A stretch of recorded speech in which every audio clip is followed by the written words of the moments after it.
Harka fuunee akkam jirtu kabajamtootaaf jaallatamtoota maatiiwwan torban barii amma immoo odeeffannoo wayitaawaa fi haqaa yeroo kanaaf qabannee isiniif dhiyaannee isin dhageessisna amma xumuraatti nu faana turaan affeerraa keenya.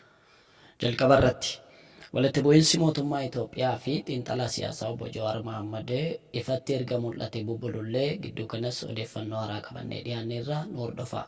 Gama biraatiin injifannoo waraanni bilisummaa Oromoo mootummaa Itoophiyaa irratti raawwates isin dhageessisna.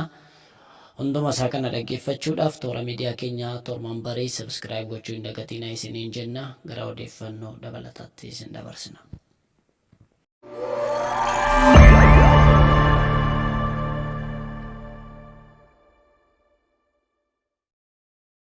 Walitti bu'iinsi mootummaa Itoophiyaa fi xiinxalaa siyaasaa obbo Jawaar Mohaammed ifatti ergamu mul'atee bubbuleera. Kunis keessumaa erga obbo Jawaar Mohaammed kitaaba isaanii Ingaabu jedhu gabaarra oolchanii booda gama mootummaatiinis deebiin adda addaa dhiyaachaa jiraachuu miidiyaaleen gabaasaa jiru.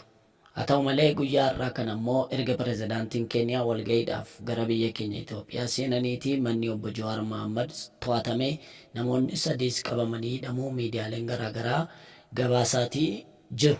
Haa ta'u malee obbo Jawaar Mohaammed mana isaaniitti waan hin argamneef kitaaba isaanii Ingaabu jedhu eebbisiisuuf Ameerikaa waan jiraniif namoota sana sadeen qabanii mana hidhaa galchaniiru kan jedhu miidiyaaleen gabaasaa jiru. Dhimma kanarratti obbo Jawaar Mohaammed karaa toora feesbuukii isaanii waan dubbatan qabu. Karaa toora feesbuukii isaanii akkana jechuudhaan maxxansanii jiru. Oduun manni Jawaar Naayiroobiitti sakatta'amee namnis hidhame jedhu soba. Mannis namnis tuqamee hin jiru. Abjuu muddamsuun uumteedha jechuudhaani karaa isaaniitiin odeeffannoo kana nu biraan ga'anii jiru.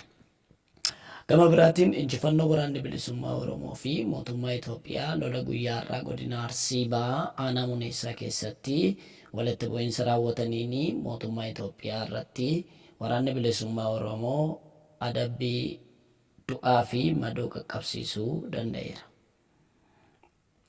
Keessumaa immoo bakka addaa gandaa Eeban Ubboo fi Gujichaa keessatti yeroo ammaa kana waraanni bilisummaa Oromoo injifannoo guddaa galmeessisuudhaan waraana mootummaa Itoophiyaa kan ta'an loltoota PP jechuudha 12 ajjeesuudhaan akkasuma 19 madeessuudhaan meeshaalee waraanaa baay'ee illee booji'uu isaa gabaaseetii jira.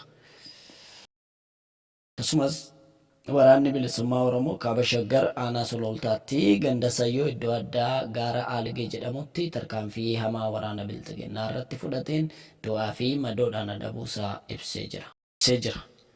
Imalli waraana bilisummaa Oromoo hanga bilisummaatti injifannoon uummata Oromoof. Odeeffannoon gaggabaaboo yeroo kanaaf qabannee isiniif dhiyeessine kan ammaatti isin bira ga'ee ture.